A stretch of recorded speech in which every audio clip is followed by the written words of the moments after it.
bersumpah, saya hanya memandu lafaz sumpah atau ucapan sumpahnya saja, diucapkan atau dilafazkan bacaan sumpahnya Pak ya. Bismillahirrahmanirrahim. Demi Allah saya bersumpah bahwa saya sebagai ahli akan memberikan pendapat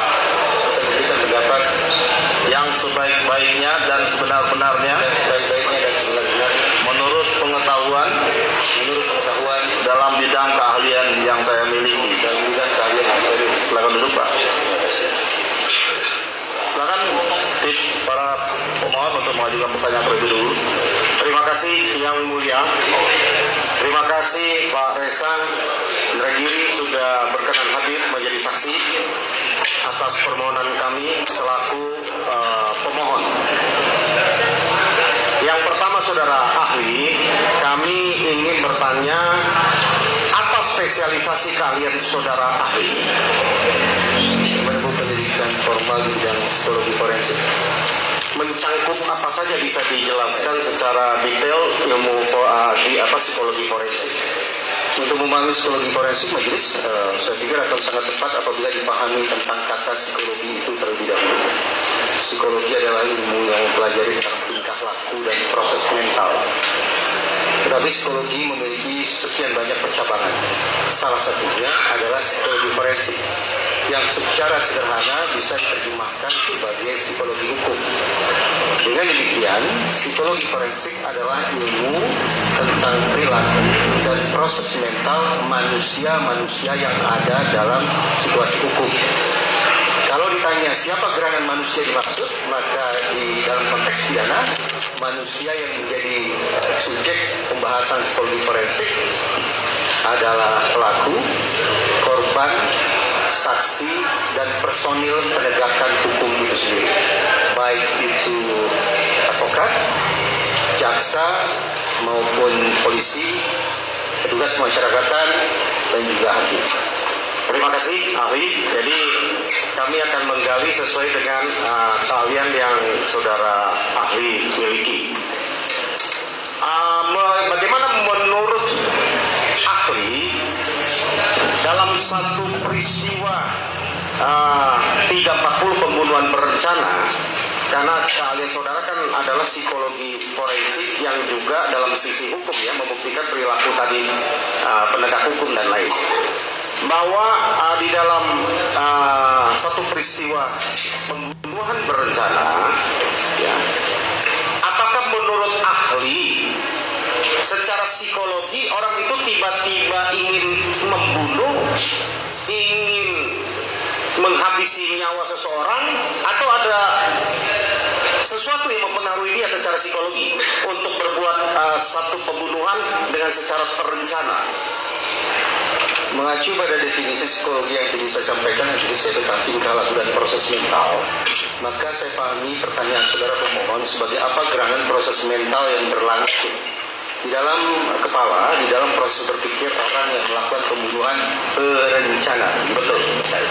Psikologi forensik majelis memberikan formula bahwa kata perencanaan dan situasi kejahatan termasuk pembunuhan itu akan bisa dibuktikan lewat 4 unsur di dalam proses berpikir pelaku.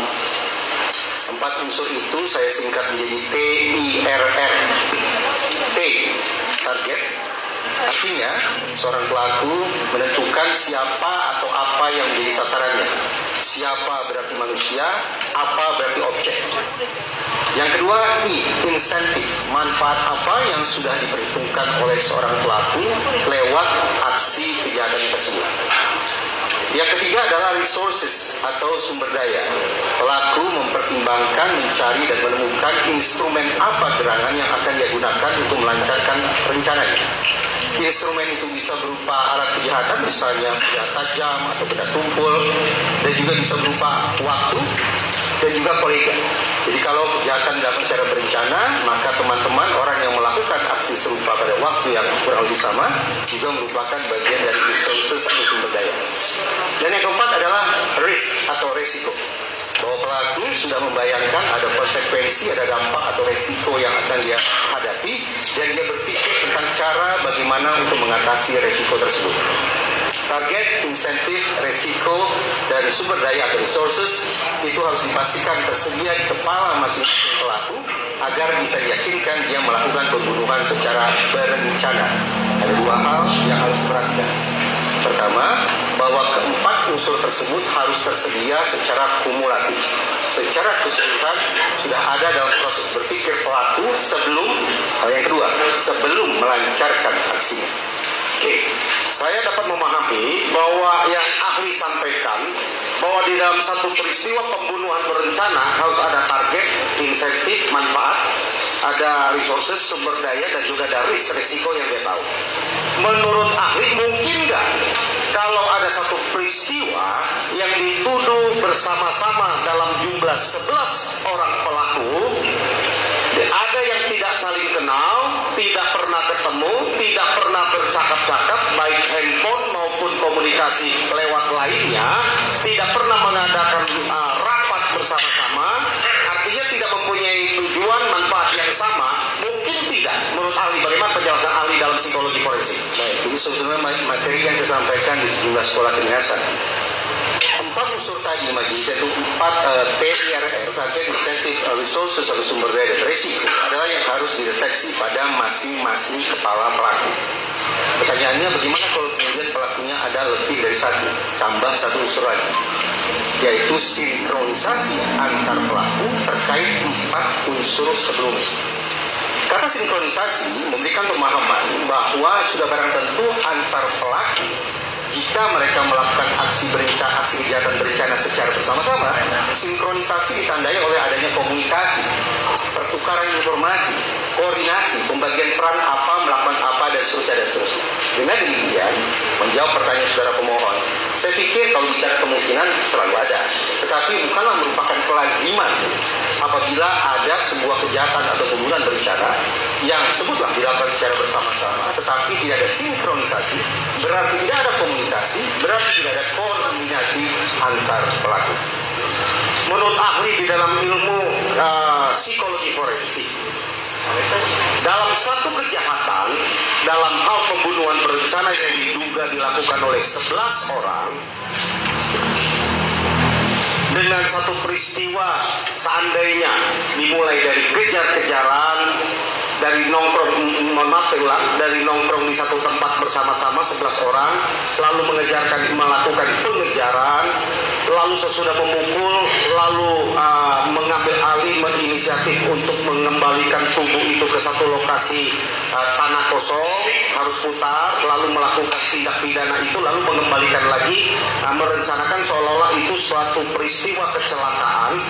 Dalam 11 orang, menurut ahli, apakah secara psikologi forensik dimungkinkan dan itu timbul dalam sekejap mereka bisa bersama-sama, ya, jadi pakai motor ini, ya, pakai motor bisa bersama-sama, seide, sepikiran, serencana, pada mereka sebelumnya seperti yang saya sampaikan, ada yang tidak kenal, bahkan belum pernah berkomunikasi, menurut ahli dalam bidang ilmu yang saudara ahli.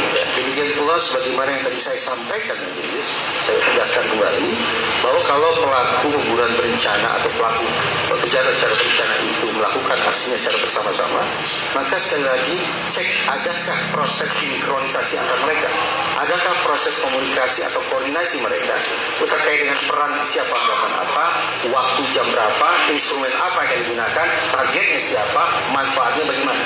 Jadi 4 hal yang atau 4 unsur yang disebut tadi betul-betul dipertukarkan informasinya antar para pelaku tersebut. Sekiranya 4 unsur yang saya sebut di bagian awal tadi tidak pernah dikomunikasikan satu sama lain, apalagi kalau seandainya para pelaku memang tidak pernah bertemu atau berkenal satu sama lain, maka tidak memenuhi syarat untuk disebut sebagai sebuah kejahatan atau pembunuhan berencana secara bersama-sama. Jadi menurut saya lanjutkan sedikit, jadi 4 unsur pertama tadi, yaitu target, insentif, sumber daya atau resources dan risk, adalah untuk membuktikan perencanaannya, sementara bersama-sama ditinjau dari sinkronisasi terkait 4 unsur tadi antar individu atau antar pelaku yang terlibat di dalamnya.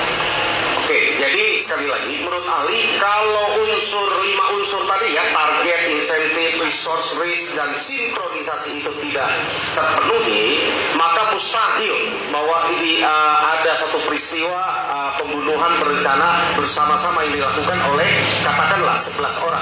Mustahil ya. Saya garis bawahi kembali majelis bahwa 4 atau 5 unsur itu tadi dari sudut pandang psikologi forensik harus terpenuhi sebelum aksi berlangsung dan secara kumulatif.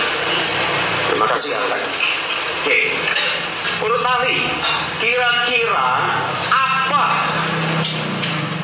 motif yang membuat seseorang untuk melakukan suatu pembunuhan yang berencana? Motif ada 2 majelis, satu motif emosional bahwa seseorang atau satu kelompok melakukan tindakan kejahatan dalam hal ini adalah pembunuhan untuk meluapkan perasaan negatif yang dia miliki, marah, benci, sakit hati, dendam, cemburu, putus asa dan perasaan-perasaan negatif lainnya, dan kemudian diluapkan, diekspresikan lewat perilaku agresif berupa pembunuhan. Atau motif yang kedua adalah motif instrumental. Motif yang satu ini tidak ada sangkut pautnya dengan suasana hati, tetapi aksi pembunuhan dilancarkan untuk memperoleh manfaat tertentu, entah itu berupa harta, lawan jenis, popularitas, menutup-nutupi kejahatan lain, dan seterusnya yang sekali lagi tidak ada sangkut pautnya dengan perasaan atau suasana hati.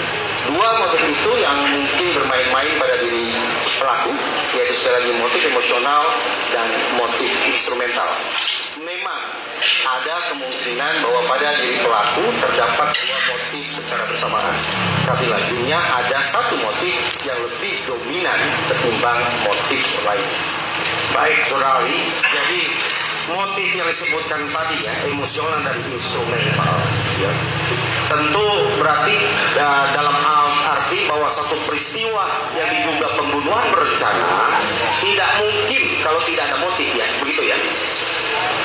Saya ulangi kembali, 4 unsur yang saya sampaikan tadi, target, insentif, resources atau sumber daya, dan risiko spesifik ketika kita bicara insentif, ini mengindikasikan ada motif tertentu yang ingin dicapai oleh pelaku. Oke. Yang kita ingin tanya berikut kepada ahli, maaf izin majelis, terima saya keliru. Ada insentif, ada motif tertentu yang mendorong pelaku untuk melancarkan aksi. Ini mendorong. Insentif adalah tujuan, motif adalah yang mendorong. Insentif yang menarik, motif yang mendorong. Oke, jadi sudah paham kita ya. Makasih keterangan ahli. Jadi menurut ahli, ya, kalau seseorang tanpa ada motif yang tadi disampaikan yang mendorong, ada entah itu dendam, cemburu, sakit hati, dan negatif lainnya, mungkin tidak orang tiba-tiba diajak membunuh, melakukan satu peristiwa pembunuhan yang sadis tanpa diketahui, tanpa ada tujuan tadi, insentif tadi, ya, tiba-tiba dia ikut. Bisa. Saya elaborasi. Secara universal, psikologi umum memang selalu menjelaskan bahwa proses pemunculan perilaku selalu berawal dari niat. Dengan demikian, bisa kita pahami bahwa perilaku jahat manusia, termasuk pembunuhan pun niscaya bermula dari niat. Sudah barang tentu ada beberapa pengecualian. Misalnya, pertama, kalau yang kita perbincangkan adalah pelaku kejahatan yang tidak waras, pelaku kejahatan yang kecerdasannya jauh di bawah, maka tidak relevan bagi kita untuk berbicara tentang niat.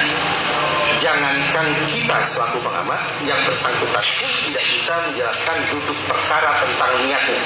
Karena sekali lagi barangkali ada gangguan kewarasan atau ada gangguan kecerdasan. Itu yang pertama. Yang kedua, di dalam psikologi forensik majelis ada teori efek senjata. Teori efek senjata ini justru merupakan antitesis terhadap teori universal yang saya katakan tadi, bahwa perilaku bermula dari niat. Teori efek senjata ini menjelaskan bahwa seseorang bisa kemudian meletupkan senjatanya tanpa didahului oleh niat sama sekali.